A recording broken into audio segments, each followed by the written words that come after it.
The story begins with an entity fighting hundreds of goblins and slashing through them with his sword under the moonlight. The goblins chase a man as he travels in a carriage towards the kingdom. Just then, the warriors show up and defend him from the goblins by killing them. Later that day, Fate stands guard at the Valeric house as he envies the warriors happily passing by as they talk about goblin subjugation. He regrets never being able to be successful due to his gluttony and holds his stomach, which growls in hunger. In the evening, the holy knights walk into the city and a man accidentally drops a fruit near Hato's foot. Hato and Memil begin to bully the man and beat him up while claiming he can be beheaded for disrespecting a holy knight. Later, the holy knights arrive home at the house of Valeric and toss Fate's daily wages on the floor, demanding he pick it up. They stomp on his hands as he picks up the coins. They mock him and beat him up while he curses himself and his skill of gluttony. Just then, they are interrupted by Lady Roxy, who stops them, claiming their behavior isn't holy knight worthy and that they should treat him better. She also helps him get up once they leave and offers him words of encouragement while whipping his bleeding eye. She offers to swap shifts and tells him to report it to her if they do that again. Fate heads over to the store to eat some bread. The shopkeeper sees him beaten up once again and tells him not to suffer the same fate as his predecessors. All along he cannot stop thinking about Valeric's cruelty, Lady Roxy's kindness, and his own incapabilities. Just then, he sees a few bandits running in the distance and rushes to alert Lady Roxy about it. She leaves him in charge of the standing guard and rushes to finish the bandits. He watches her vanish into the darkness to the sounds of clashing swords. Just as she disappears, a bandit rushes out towards him. He is perplexed about whether he should run but decides to stay and fight because Lady Roxy trusted him with the spot.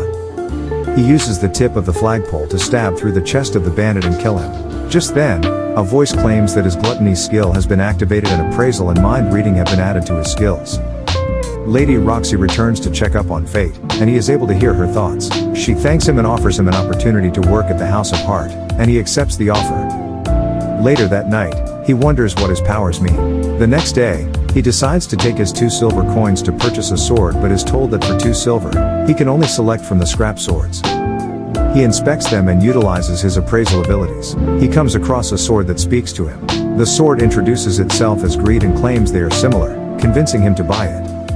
The Valerics discuss Fate leaving them to work for the House of Heart.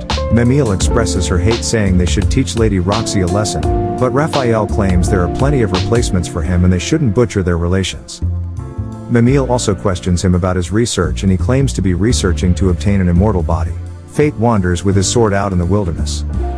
Just then a goblin attempts to attack him, but he uses his sword to slash through and kill the goblin. Fate's gluttony skill is activated and he has an increase in stats and a boost in strength.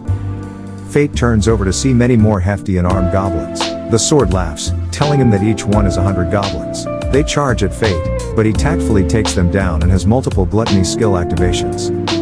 The sword brings it to his notice that he isn't hungry as he reflects on his skill increase. The sword explains that the gluttony skills devour status in exchange for skills. That's why he doesn't gain experience and he stays on level 1. The sword tells him they are the same kind and instructs him to keep anyone from finding out his powers, as gluttony is a skill that violates God's principles. The sword proclaims Fate as his master and pledges to fight by his side. The sword tells Fate to collect the goblin ears and exchange them for coins. Fate decides to use the coins to get a good meal, but the sword insists he spends them to bring him back into shape. Just then, Fate bumps into a man dragging a little girl along. The little girl asks him for help, and he follows them into a warehouse. He sees the man terrorize the little girl and threaten to sell her as a slave to the Holy Knights. Fate watches from hiding, infuriated, as he comes up with a plan to save her.